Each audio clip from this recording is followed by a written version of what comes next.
परम आदरणीय राष्ट्रीय मसीहा, भारत के भाग्य विधाता, भारत के संविधान निर्माता, राष्ट्रीय मसीहा, भारत रत्न भीमराव अंबेडकर जी के चरणों में नमन करते हुए, जैसा कि आपको विदित है कि आज सारे देश में ही नहीं बल्कि विदेशों में भी बाबा साहब की 133वीं जयंती बड़े धूमधाम और हर्षोल्लास के साथ मनाई जा रही है।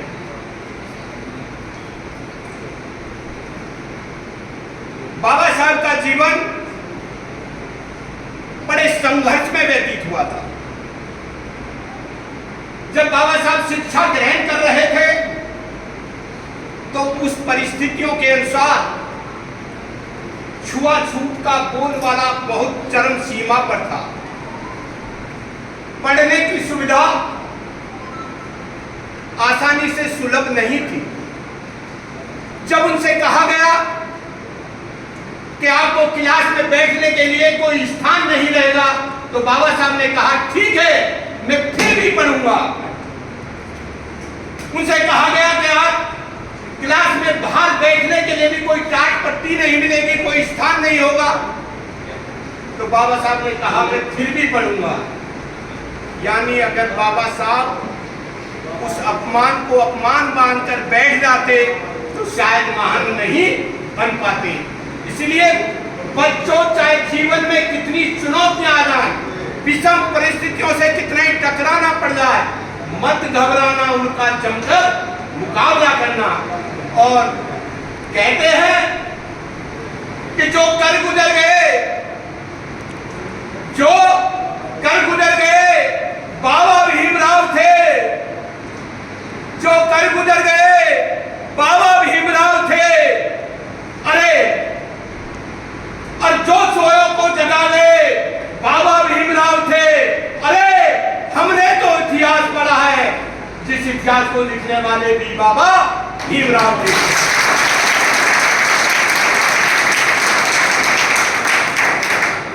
संघर्ष के बारे में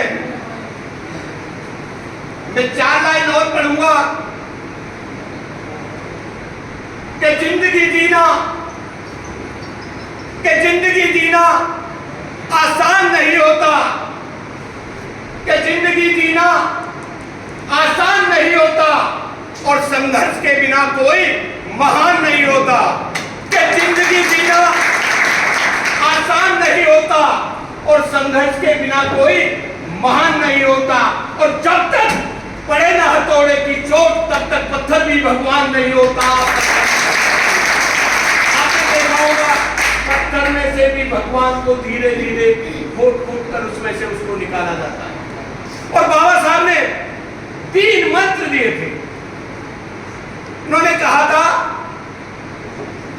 शिक्षित बनो, संगठित रहो और संघर्ष करो।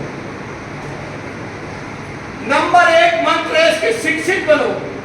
बाबा साहब ने 32 डिग्रियां विषम परिस्थितियों में प्राप्त की थी और शायद 8 भाषाओं का उनको भली भांति ज्ञान था। तो शिक्षा वैसे ही का दूध है। प्यारे बच्चों, शिक्षा वैसे ही का दूध है, जिसको जितना पिएगा उतना ही दहाड़ेगा। तो शिक्षा को जितना ग्रहण करोगे, आपने देखा होगा कई प्रकार के धन होते हैं। रुपया पैसा धन, विद्या धन और एक पशुधन भी होता है। उन सब सारे धन को, विद्या धन को छोड़कर सारे धन कहीं ना कहीं कोई बांट सकता, कोई छीन सकता, कोई भाई से, बहन से, माँ बाप में बंटवारा हो सकता है। लेकिन एक विद्या धन जिसको आप ग्रहण कर रहे हैं, वह धन ऐसा धन है, न इसको कोई बांट सकता है, न चुरा सकता, न छीन सकता है। और बल्कि ये जितना आप ग्रहण करोगे उतना ही ये बढ़ता है। यानी जितना इसको सारे धन खर्च करने से घटते हैं, लेकिन विद्या धन एक ऐसा धन है खर्च करोगे तो उतना ही बढ़ेगा। तो बच्चों, इसमें प्राप्त करने में कभी कंजूसी मत करना।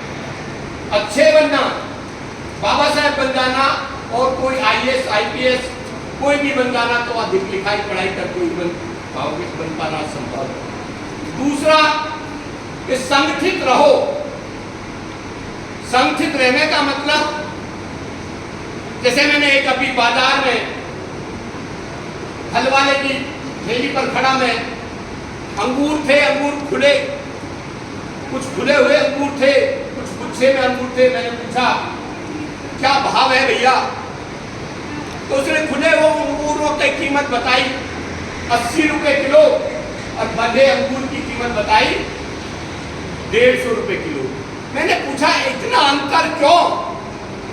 तो उसने कहा बाबूजी, अंगूर तो एक खुले वाले भी वही हैं जो बंधे हुए गुच्छे में हैं, लेकिन ये संगठित नहीं रह पाए, इसलिए इनकी कीमत आधी रह गई।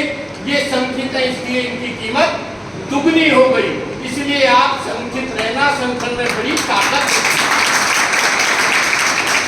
आपने कई बार देखा होगा, झाड़ू जब झाड़ू लगाने का काम करती है तो स्वच्छता का प्रतीक कहलाती है। यानी जब बंधी हुई होती है, उससे जब सफाई की जाती है तो वो स्वच्छता का प्रतीक कहलाती है। लेकिन अगर किसी कारणवश झाड़ू भी खुल जाती है तो वही झाड़ू डस्टबिन में डाली जाती है। इसलिए संगठन में बड़ी कीमत है संगठित रहना और संघर्ष करो। और बड़ा उदाहरण संगठन का है, मधुमक्खियों का छत्ता आपने देखा है? अगर संगठन ज्यादा कड़ा देखना हो तो मधुमक्खियों के छत्ते को छेड़ कर देख लेना, आपको पता पड़ जाएगा कि संगठन में क्या ताकत होती है। संघर्ष करो, यानी लड़ाई विवाद आपस में मत करना। अगर लड़ना भी पड़े तो विधानसभा या लोकसभा के लिए लड़ना, आपस में लड़ाई मत करना। संघर्ष करने का ये मतलब, और संघर्ष करने का मतलब लड़ाई करते हैं, लेकिन वो मतलब नहीं है। मैं एक एग्जाम्पल और दूं आपको। एक बार एक राजा ने अपने दरबार में 11 असरफियां, एक असरफी उसमें असली थी, हीरे 11 हीरे थे, 10 हीरे नकली थे, एक हीरा असली था। राजा ने उसने अपने दरबार में रख दिया और मंत्री से कहा कि जाओ दरबार में एक घोषणा कर दो कि जो इसमें असली हीरे को पकड़कर दिखाएगा उसको राजपाट का 1/4 भाग दान दे दिया जाएगा, उसको उसका अधिकारी बना दिया जाएगा। बड़े बड़े विद्वान लोगों ने उसमें जोर आजमाइश करी, लेकिन असली हीरे को पकड़ नहीं पाए।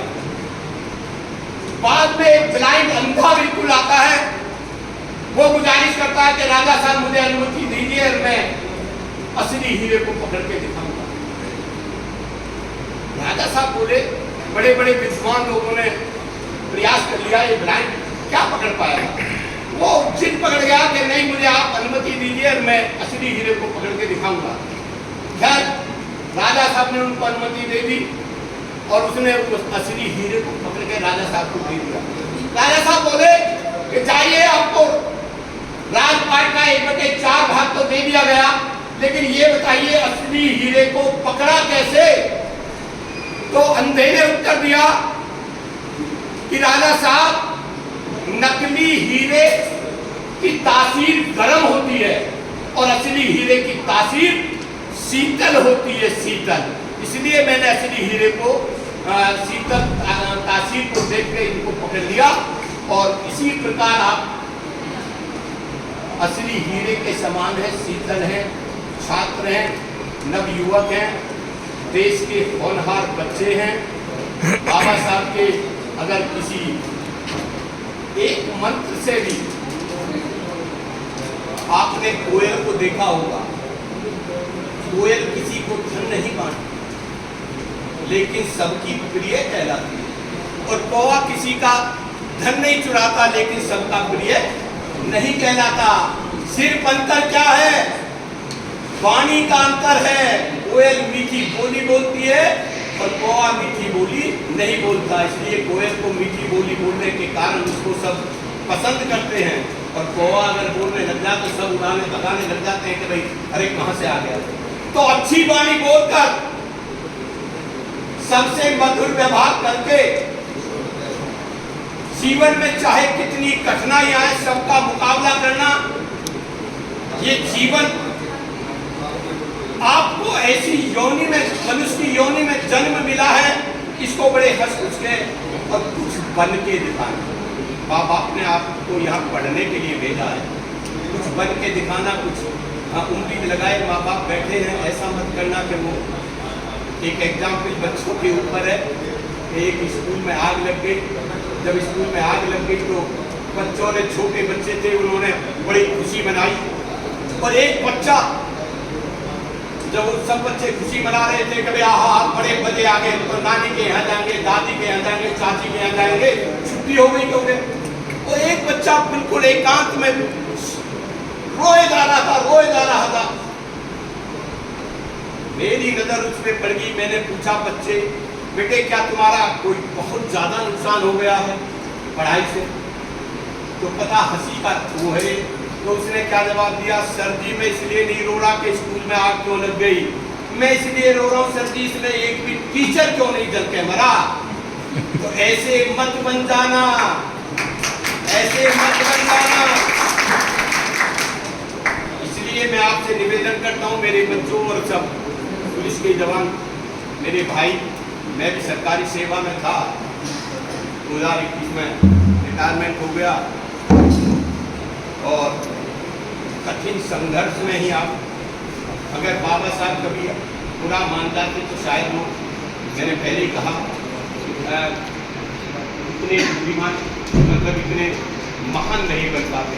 अच्छे बन जाना, अच्छे कर जाना, अच्छे माँ बाप का नाम रोशन कर जाना। जब तक सूरज चांद रहेगा, देखो मैं भी बगल माइक में बोल रहा हूँ और आप भी बगल माइक के, जब तक सूरज चांद रहेगा, जब तक सूरज चांद रहेगा, Baba Saheb Bhimrao Ambedkar, doctor B R Ambedkar, doctor B R Ambedkar, जब तक सूरज चांद रहेगा,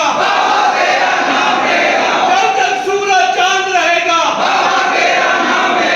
जब तक सूरज चांद रहेगा, जब तक सूरज चांद रहेगा, जब तक सूरज चांद रहेगा, डॉक्टर बी आर अम्बेडकर, जय भीम। आप सबका बहुत बहुत हृदय से आभार, धन्यवाद। और वादन श्रद्धा पुरुषोत्तम जी का कि आप हर साल ऐसे मौके पर आप याद करते रहते हैं, आपके दर्शन करने का मौका मिलता रहता। आपका हृदय से आभारी हूँ और आपका भी धन्यवाद। आप सब अपने पुलिस का भी हृदय से धन्यवाद। बहुत बहुत जय भीम, जय भारत। आप जब तक